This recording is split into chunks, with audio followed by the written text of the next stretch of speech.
Hello everyone. Well, it's time once again to tackle another timing belt replacement project. You may have seen my other videos. I did one on a 2001 Hyundai Elantra about a year ago, and this time around we're going to be working on a 1999 Mazda Protege ES with a 1.8 liter engine. This procedure that I'm going to show you is going to apply specifically to the 1.8 liter engine found in the ES, but the general procedures will also apply to the 1.6 and the 1.5 engines found in other versions of the Protege, even in older years. But as always, I would recommend when you do this kind of work, don't just rely on my video. Get yourself a good service manual, like a factory service manual, and go from there, because it may have specific instructions and procedures that you need to follow that I may not mention on here. This is gonna, once again, it's just going to be a kind of a general outline to show you what you're up against and how to handle some things. Now, this is, like I said, a 99 Protege. This generation is from 99 to 2003. They used 3 different engines in these. The base DX and LX used a 1.6 liter ZL engine, and then the 99 and I believe 2000 used the 1.8 liter FP, which is what this is, and then the 2000, I believe, 1 on up ES used a 2 liter FS engine. And you'll know the differences in the engine family just at first glance, because the FP and FS have kind of a distinctive valve cover here. It's kind of got these 4, whatever you want to call them, arms or projections and things like that here, whereas the 1.6 liter just has more of a generally flat valve cover. But your engine spec sticker, where that is on these, I believe it's right here. If you'll see there, it says 1.8 liter engine displacement engine family. So that'll tell you just right off which one you actually have. Now, I want to mention one important thing. This car apparently has a broken timing belt, but the good news on this situation is that Mazda Proteges and most Mazda 4-cylinders are non-interference engines. That means if you let the timing belt go and you don't change it, it'll just go until it either breaks or strips the teeth off. But once it does, it's non-interference, so it won't damage the engine. It'll just stop running. So if you ever have one of these cars and any kind of Mazda like this and it just quits, and maybe you try to start it and it just kind of sounds funny, like it doesn't have compression or something, that's generally what's going to be wrong with it.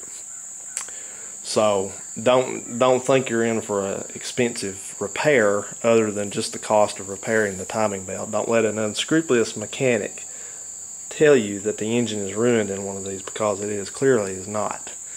So this is just going to be an introduction in this part to show you what we're going to be doing. We've already taken the spark plugs out. They are numbered up here, 1, 2, 3, 4. We've carefully pulled those out because we're going to have to remove the valve covers first of all. Now, these don't have at the top, these don't have a separate cover. They do, but it's down, extends downward, and this is actually part of the valve cover right here. So I've got the plug wires removed. You have 10mm bolts here, here, here, here at the end. You got one right here at the end, one back here. There's a kind of a bracket that you'll need to move out of the way to get access to that one, and then of course extending, as you see back here. Just follow all the bolts and then a couple in the center. Get all those loosened up and removed. This is your Pcv valve here. Be sure you take that out. Just pull it back like I have. You've also got a tube here that's pushed out of the way back here. It connects to the valve cover. You have a couple. There's a wiring harness here that's normally across the valve cover. I removed the plugs, one here, and then 2 down here. And they're different kind of plugs. There's no way to get them mixed up again, so don't worry about that. You don't have to mark it or anything. And the general procedure on these is like any of them. We're going to have to remove the accessory belts from the end of the engine. which is going to be the power steering, air conditioning, and alternator belts back here. So we'll be going through that. And then we'll have to get a jack under the engine oil pan with a piece of wood to distribute the pressure. And what you do is just like you do on any engine, that you'll have to take this mount off here because it goes right into the center side of the engine. So this mount has to come off, so you have to support the engine you know, with a jack. You don't want to jack it. What you do, I'll show you, but you just jack it up just till you got just a little bit of pressure on it. You just start maybe barely starting to lift. You'll see it because this mount's rubber, because you don't want to put a whole lot of pressure on it, because one, you don't want to crack your oil pan, and two, there's no need. You just want to release the pressure of the engine sitting on this mount. And this is the only one you take off. You don't have to take off any other mount, so don't do that. And then we'll take this mount off. But first thing we're going to do is we're going to take this valve cover off and take a look in here and see what the time belt looks like, if we actually have a broken one or just maybe a shredded belt, shredded the teeth off, because they're known to do either one of them. They're more likely a lot of the time to just shred some teeth off, and then essentially what happens is the crankshaft turns, but it doesn't turn the cams anymore. And be sure you're working in a well-lit, clean, relatively clean environment. Make sure you have clean rags and clean tools, because you're going to be pulling the valve cover off, and you don't want to get any kind of junk falling down in the engine at all. So keep it clean. When you get this valve cover off, this engine has 179,000 miles on it, I think. And you really need to go ahead and count on putting a new valve cover gasket on, because you got seals that go around the spark plug tubes and things like that, and you just don't. That's false economy to not replace a valve cover gasket. So let's go ahead and I'm going to remove these fasteners, and we're going to pull the valve cover off and take a look at what we got inside there. Okay, remove the bolts out of the valve cover. We're ready to remove the valve cover. But before we do that, there's something to note. Here's the fasteners that go into the valve cover. Notice that there are two that are longer. These two here. Take a look at, compare them. You need to be sure you remember where those came out of. They go in the center here. Well, we're talking about center, you know, this way. One here and one here. The others, you'll notice, they're a lot deeper. There's no need for them to be long. So those would be sure you remember where to put those bolts, because it may cause you some problems if you don't. Okay, let's take this valve cover off, and hopefully it will just lift up. If you need to kind of persuade it a little bit, be sure that you don't take a screwdriver or anything like that and try to pry where the gasket surface is. You may want to take like a little rubber mallet and kind of tap it around till you get it broke loose. But generally these come off pretty easy. So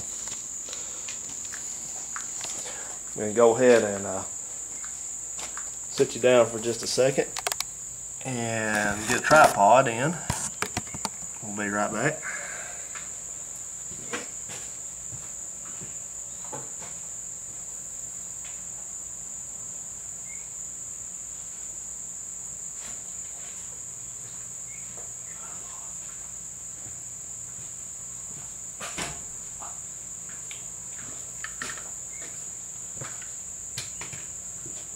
Yeah, okay, there we go. Got the tripod. I thought my tripod was in here already, but obviously it was not. So let's go and see what we can do with this valve cover now.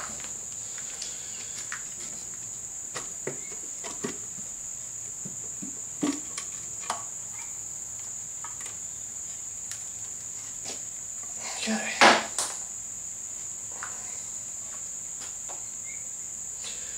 Now you heard something fall there. I had to look and see what that was. What it is one of these little inserts fell out of the valve cover. You can see that. That's what fell. So be sure that you don't go tipping this valve cover over the engine, because you don't want them down in where the cams are. And if I can do that without it falling out again. Whoop. See this gasket here? Can you see that? It looks like it's in pretty good shape. It's just one big molded piece, and I'm gonna go ahead and replace that, of course, like I mentioned. So it's just kind of old, and these seal up. You see, actually it did break right here, looks like. a piece missing out of it. I'll have to try to find that. But it's just getting all, this is what seals your spark plug tubes, like I said. So it's, I see one's been leaking. So, and again, keep up with these spacers. They tend to leave there.